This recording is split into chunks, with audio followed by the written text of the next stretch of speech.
दोस्तों आज की इस क्लास में हम मैथ के क्वेश्चनों का सलूशन करने वाले हैं। दोस्तों एग्जाम की दृष्टि से बहुत ही महत्वपूर्ण क्वेश्चन है, क्योंकि दोस्तों सेम टाइप के क्वेश्चन आपको एग्जाम में देखने को मिलेंगे। दोस्तों जो ये मैथ सब्जेक्ट है ये बहुत से विद्यार्थियों को हार्ड लगता है, लेकिन दोस्तों जिस तरीके से मैं आपको समझाने वाला हूँ शायद मुझे लगता है कि आपको यह सब्जेक्ट सरल लगने लग जाएगा। दोस्तों आज की इस क्लास को शुरू से लास्ट तक देखना, क्योंकि दोस्तों आज की इस क्लास में मैं आपको सबसे अलग तरीके से पढ़ाने वाला हूं।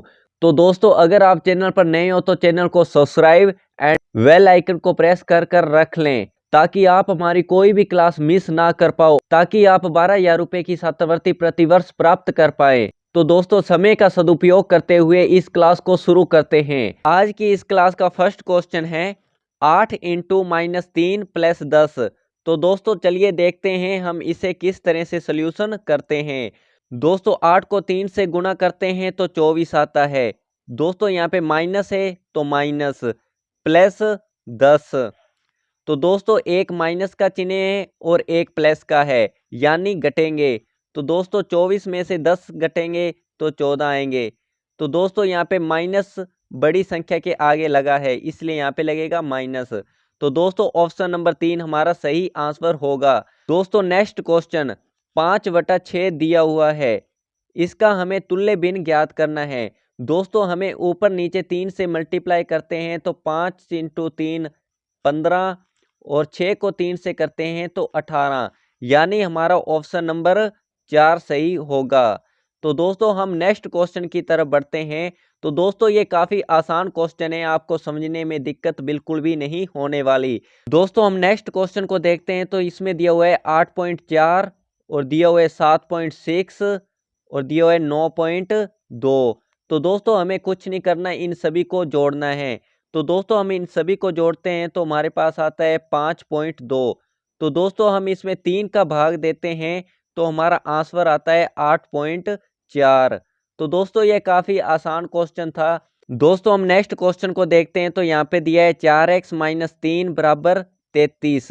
तो दोस्तों हमें इसका कैसे सोल्यूशन करना है। 4x - 3 बराबर 33।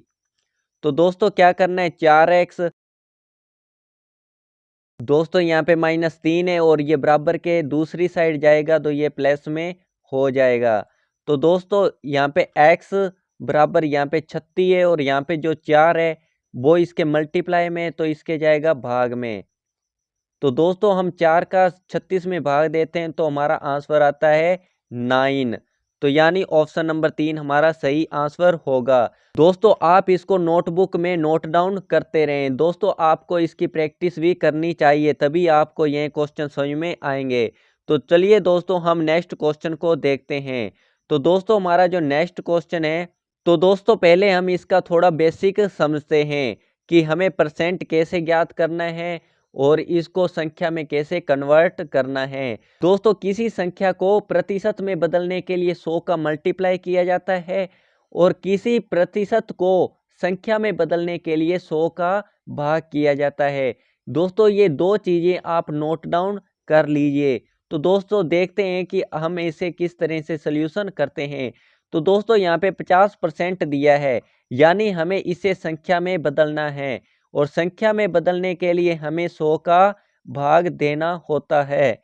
तो दोस्तों अगर हमें इस संख्या को प्रतिशत में बदलना होता तो 100 का गुना करना होता। दोस्तों हमें क्या करना है कि 50 का 50% मान निकालना है। तो दोस्तों 50 का 50% यानी 50/100, और जो 50 है का मतलब गुणा, यानी 50 इसके गुणा में आ जाएगा।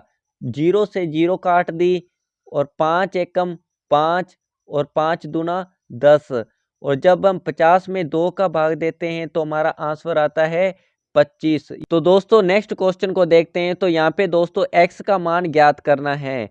तो दोस्तों आप सभी जानते हैं कि समकोण त्रिभुज के कोणों का योग 180 होता है। तो दोस्तों यहाँ पे इसने 90 दिया हुआ है और 2x डिग्री दिया हुआ है और x डिग्री। हमें x का मान ज्ञात करना है।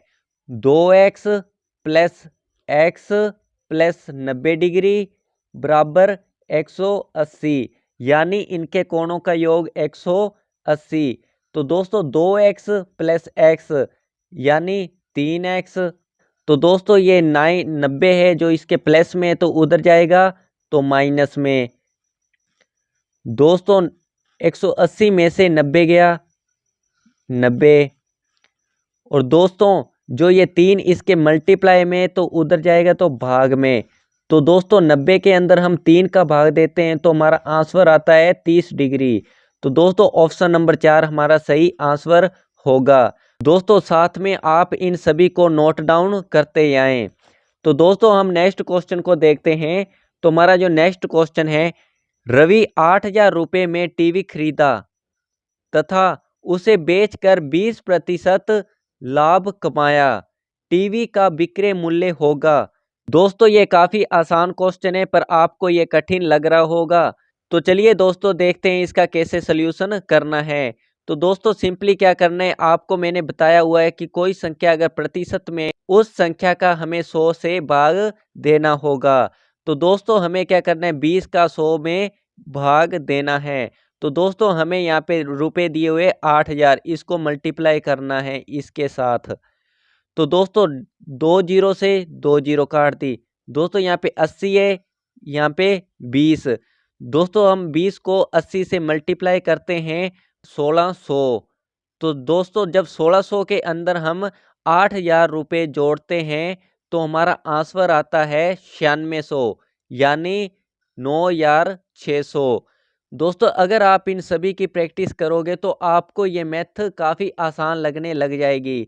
तो दोस्तों अगर आपका इसमें कोई डाउट रहता है तो आप कमेंट कर देना, मैं आपको इसको दोबारा रिवाइज करवा दूंगा। तो दोस्तों चलिए हम नेक्स्ट क्वेश्चन की तरफ बढ़ते हैं। तो दोस्तों हमारा जो नेक्स्ट क्वेश्चन है, दोस्तों पहले आप इसका बेसिक समझ लो। दोस्तों आपको कोई संख्या इनटू में दी है और उसकी पावर 2 या 2 है। तो अगर संख्या कोई इनटू में दी है तो उसकी पावर का होता है योग।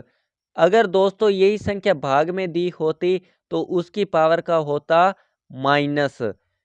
तो दोस्तों एक और बात, अगर किसी की पावर 0 दी है तो उसका मान होता है 1। तो दोस्तों ये काफ़ी इम्पोर्टेंट है, आप इसको तो नोट डाउन कीजिए क्योंकि दोस्तों ये सूत्र के रूप में भी प्रयोग किए जाते हैं। तो चलिए दोस्तों हम क्वेश्चन को देखते हैं। तो दोस्तों इसमें क्या है कि 5 की पावर 6 है और इंटू 5 की पावर 2 है। 5 की पावर 6 इंटू 5 की पावर 2 और भाग में 5 की पावर 3 दिया हुआ है। तो दोस्तों इसको क्या करना है कि ये 5 की पावर 6 दी हुई है और ये 5 की पावर 2 है। गुना का मतलब है कि इनकी पावर का योग। तो 5 की पावर 6 और 2 8, मतलब कि 5 की पावर 8। और दोस्तों ये भाग 5 की पावर 3। तो दोस्तों जब भाग दिया होता है तो इनकी पावर का होता है माइनस। तो दोस्तों ये 8 है और ये 3 है, इसका 8 में से 3 माइनस करेंगे तो 5 की पावर 5। तो दोस्तों हमारा जो आंसर है ऑप्शन नंबर 3। तो दोस्तों काफ़ी आसान था, तो दोस्तों इसको आप नोट कीजिए। तो दोस्तों हमारा जो नेक्स्ट क्वेश्चन है, किसी वर्ग का परिमाप 100 मीटर है, उसका क्षेत्रफल होगा। तो दोस्तों चलिए देखते हैं कि परिमाप किसे कहते हैं। 100 मीटर यानी दोस्तों वो यहाँ से चला और इसको पूरा घूमने के बाद यहाँ पे आया, इसका मतलब वो 100 मीटर चला, इसी को परिमाप कहते हैं। तो दोस्तों जब ये घूमा तो यहाँ पे 1 2 3 और 4, दोस्तों 4 भुजाओं पर 100 मीटर घूमा, यानी अगर हम 100 का 4 में भाग देते हैं, एक भुजा घूमने की लंबाई 25 मीटर होगी। तो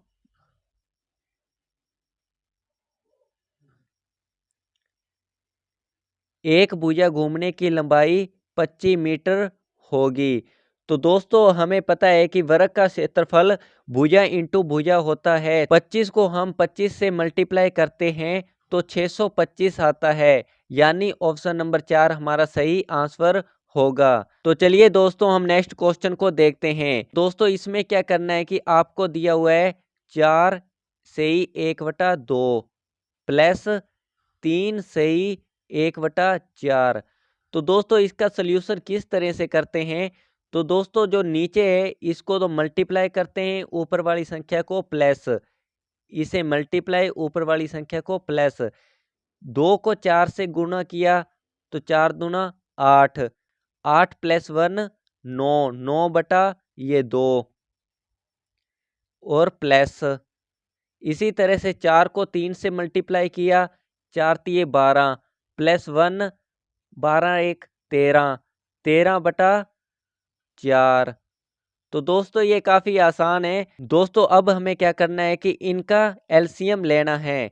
तो दोस्तों एलसीएम कैसे लेते हैं ये तो आप सभी को पता होगा। इसमें बड़ी संख्या है 4, 4। दोस्तों 2 का हम 4 में भाग देंगे तो 2 आएगा, उसका मल्टीप्लाई करेंगे ऊपर वाली संख्या से तो दोस्तों फिर प्लस, फिर दोस्तों हम 4 का 4 में भाग देंगे तो 1 आता है और मल्टीप्लाई करेंगे ऊपर वाली संख्या से यानी 13। तो दोस्तों हम इसको सॉल्यूशन करते हैं तो 9 दूना 18 प्लस फिर 13 एकम 13 फिर बटा में 4। तो दोस्तों हम इसे आगे सॉल्यूशन करते हैं तो 18 और 13 को जोड़ते हैं 31 बटा में 4। तो दोस्तों जब आप इसमें भाग दोगे तो आपका आंसर आएगा ऑप्शन नंबर 1 7 सही 3 बटा 4। तो चलिए दोस्तों हम नेक्स्ट क्वेश्चन की तरफ बढ़ते हैं। दोस्तों क्वेश्चन नंबर 81। दोस्तों इसमें क्या करना है कि दोस्तों जो मैंने पहले तरीका लगाया है सेम तरीका इसी में लगेगा। दोस्तों मैं आपको डायरेक्ट आंसर बता देता हूं, इसका आंसर है 23। दोस्तों अगर आपसे नहीं होगा तो आप कमेंट करना, मैं आपको करवा दूंगा। तो चलिए दोस्तों नेक्स्ट क्वेश्चन को देखते हैं। उस कोण का मान जो अपने पूरक कोण के बराबर है वह कौन होगा। तो दोस्तों पूरक कोण का मतलब होता है दो कोणों का योग 90 डिग्री। दोस्तों जब दो कोणों का योग 90 डिग्री होता है तो उसका मतलब वह पूरक कोण है, यानी 60 प्लस 30 90 डिग्री। दोस्तों इसी तरह से होता है। तो दोस्तों इसमें क्या कहा है कि बराबर, यानी दोस्तों 45 डिग्री प्लस 45 डिग्री 90 डिग्री होता है यानी पूरक कोण। तो दोस्तों यहाँ पे 45 डिग्री ऑप्शन नंबर 4 हमारा सही आंसर होगा। दोस्तों आज की क्लास में बस इतना ही, मिलते हैं नेक्स्ट क्लास में। दोस्तों चैनल को सब्सक्राइब करने के लिए आपका 1 रुपया भी नहीं लगता है, इसलिए इस चैनल को सब्सक्राइब एंड बेल आइकन को प्रेस कर लीजिए ताकि आप इस परीक्षा में अच्छे अंकों से पास आउट हो पाए।